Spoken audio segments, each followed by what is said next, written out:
Hi, I'm Nick and this is the TbT channel. Welcome to this video, part 2 on stripping your HW45, tuning it and putting it back together. Now, literally seconds have passed from me finishing that last one to starting this one. Seconds, because I'm just powering on through. I'm keen to show you how to do this so that you can get it right. So we're degreasing the compression tube. These guns are renowned for dieseling. That's how they make a lot of their power. It can be made without the dieseling, but we need to get rid of any oil, grease or anything that's inside of the gun so we can start again with much less. Now, you need to clean your piston. If you have the way of polishing your piston, if you have the tools available to you, I would suggest you do it. Also, at this point, the piston seal on these is PTFE. It's a hard plastic. That means it isn't as efficient as it could be. When I rebuild this, I'm going to dry fire it twice, because that is the way that you are supposed to size these to the compression tube. A lot of people at this point choose to fit an aftermarket seal. Aussie Seals make one. I don't know if Brit Seals do. I'm hoping they do, because I want to give Mikey a call, because I would like to try one, and I would like to try one of his if he makes them. I've heard very, very good things about fitting an aftermarket seal to an HW45 in conjunction with one of our kits. So I'm just going to pause this for a moment while I go and find my vernier gauge. Sorry about that. I need to take a few measurements for a new kit we're having made. So that's good. Write that down.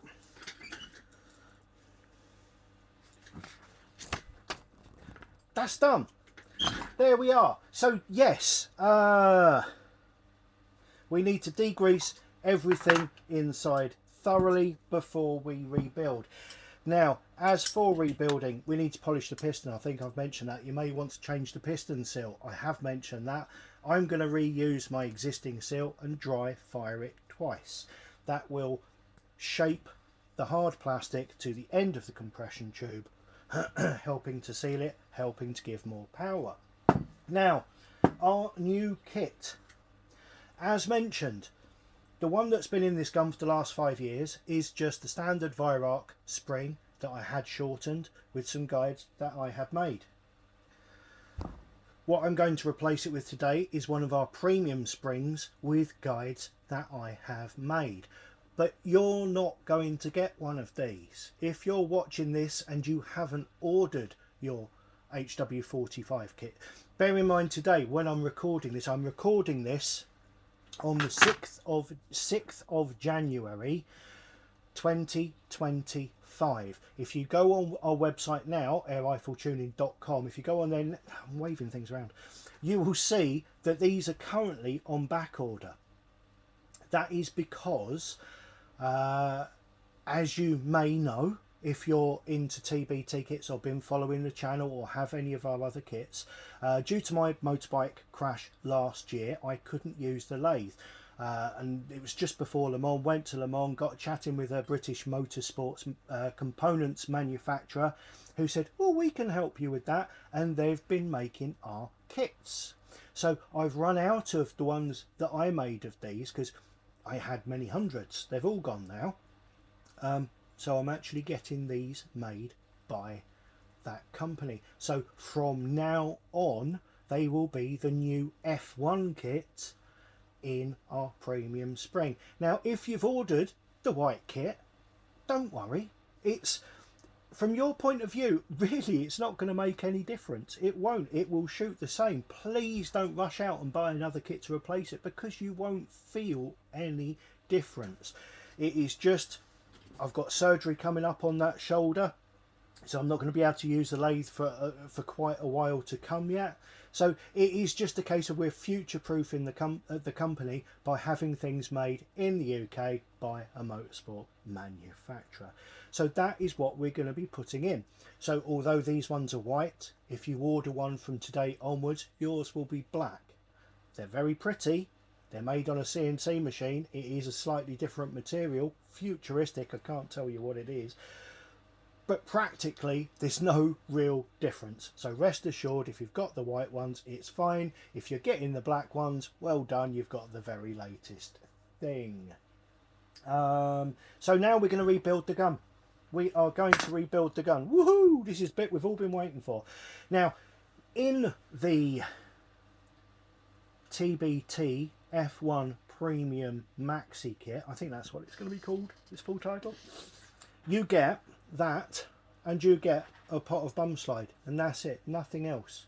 It's the gun itself is a bit of a pain in the bum to pull apart and put back together, but the kit is simplicity itself. You only use bum slide in the HW45 because it wants to diesel. We don't want it to diesel, so we are only going to use our bum slide because that is a sticky paste that I've made with certain things in there to reduce the oxidization, reduce the flash point, sorry, increase the flash point, reduce dieseling.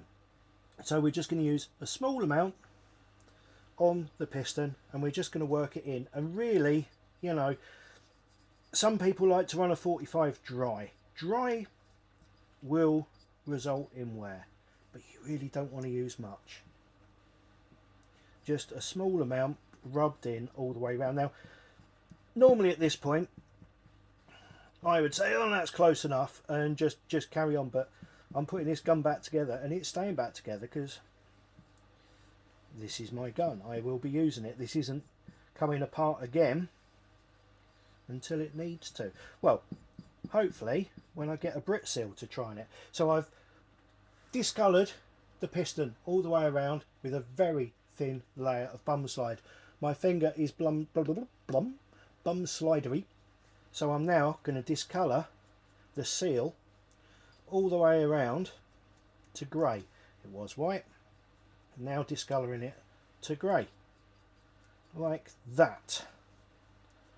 Okie dokie, and you'll see the front of it still white, the sides are grey. Make sure, I nearly forgot to mention this bit, but make sure you check for any burrs inside of the compression tube by those cocking slots. Okay, this was done many years ago, mustn't forget. Got to tell you guys about it. So now we're going to put the piston into the compression tube with the cocking slots in the piston corresponding with the cocking slots in the compression tube, like that. Down, down, down, down, down. There we go. It's my favourite screwdriver.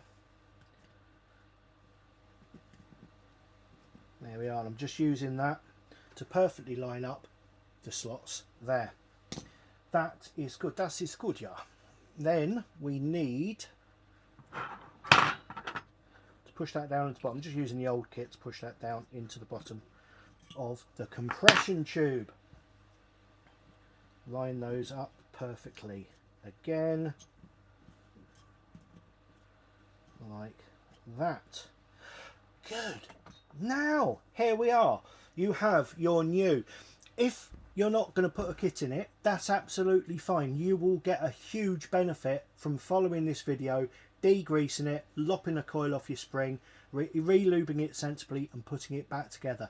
This is not an advert to buy one of my kits. This is how to make your 45 better. If you follow this video, simply remove a coil off your spring, re-lube it sensibly, you will improve your HW45 for free.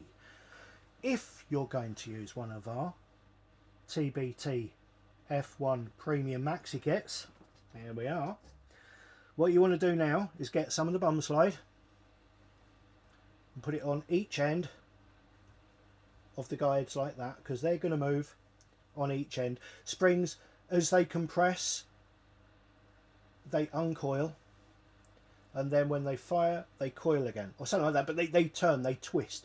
Torsional recoil, that's the key here. You get what's called torsional recoil. So by allowing the spring to spin, by lubricating the ends of the guides here, you're going to reduce that, you're going to make it feel smoother.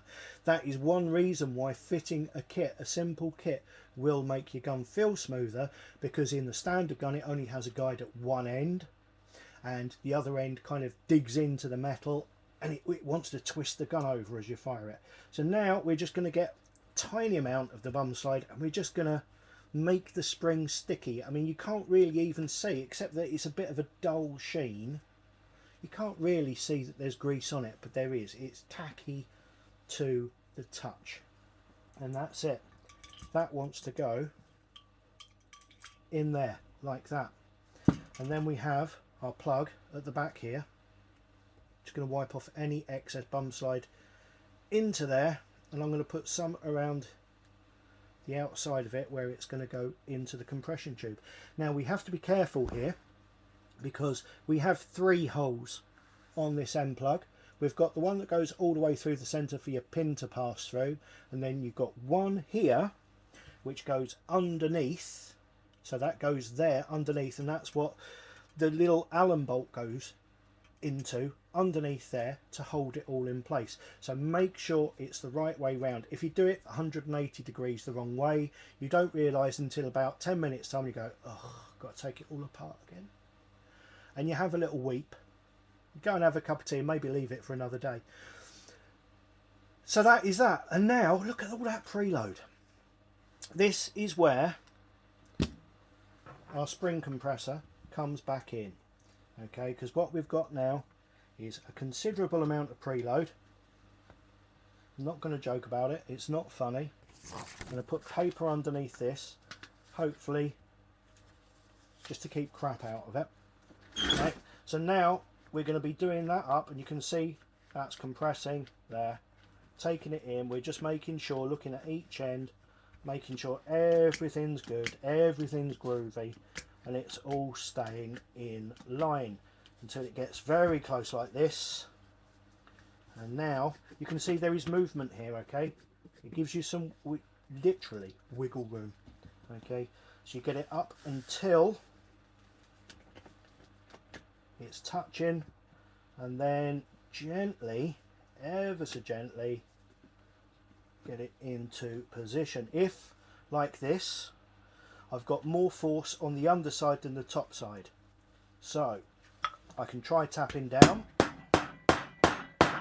with my brass hammer. It has worked. No, I'm going to give it a little bit.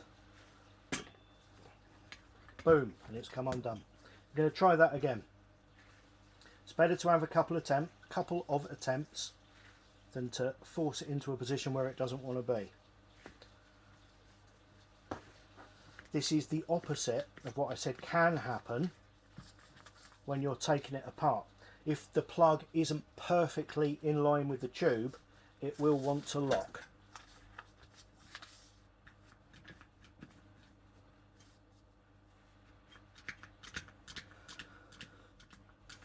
So bring that up to there.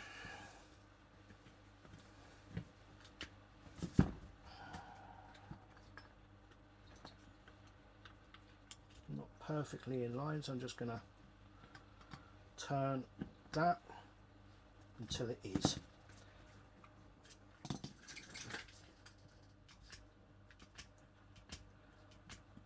Okay, now that is through there.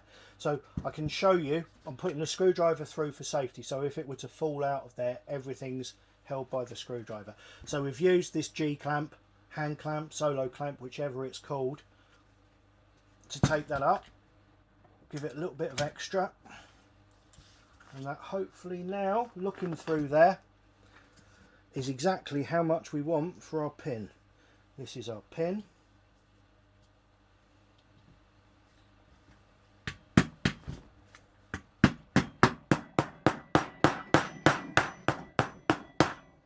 Into position.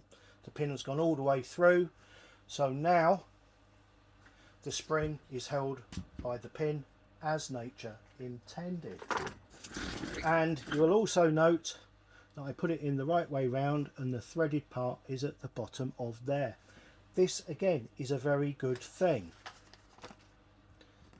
As I said, it's more complicated than some of the rifles. If you do it methodically, it's not difficult. It is just, you have to be methodical. I would suggest having this video on and keep pausing it when you get to certain parts. Now, when you put the tube back into the gun, make sure your anti-bear trap there lines up with the slot, the cutout on the side of the tube here, and it will fall into the correct place like that. Now, I've got 2 pins left. Like a fool, I put them next to each other and they look identical, but one is ever so slightly longer than the other.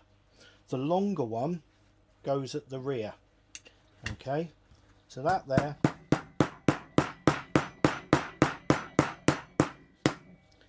push that in, and then we get our top section. Now, our cocking arms, are they cocking arms? I suppose they are. They might be stubby little things, but I'm just going to dip them in bum slide because they move a lot inside of the metal. It's all metal on metal with that, so we want to protect them as much as possible. So make sure they both go in there. Give them a pull, make sure they're both in there, because if only one of them's in there, and this again is something that can happen, if only one of them goes in there, you go to cock the gun, it breaks that one arm because it's trying to put all the pressure onto one arm. And now line that part up, get our last pin there, he goes through. Now, who can spot the deliberate mistake? What did I forget to do? That's right, I forgot to put that Allen bolt back into the compression tube to hold the front down.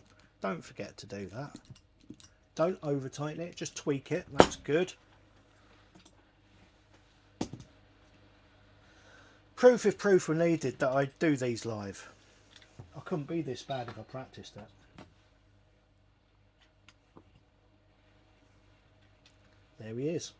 That's that one there. That little grub screw nips that part up there. Push that down, and now your safety pin comes loose. That part goes there. That part goes there. Now, what I am going to do is pop on the chronograph.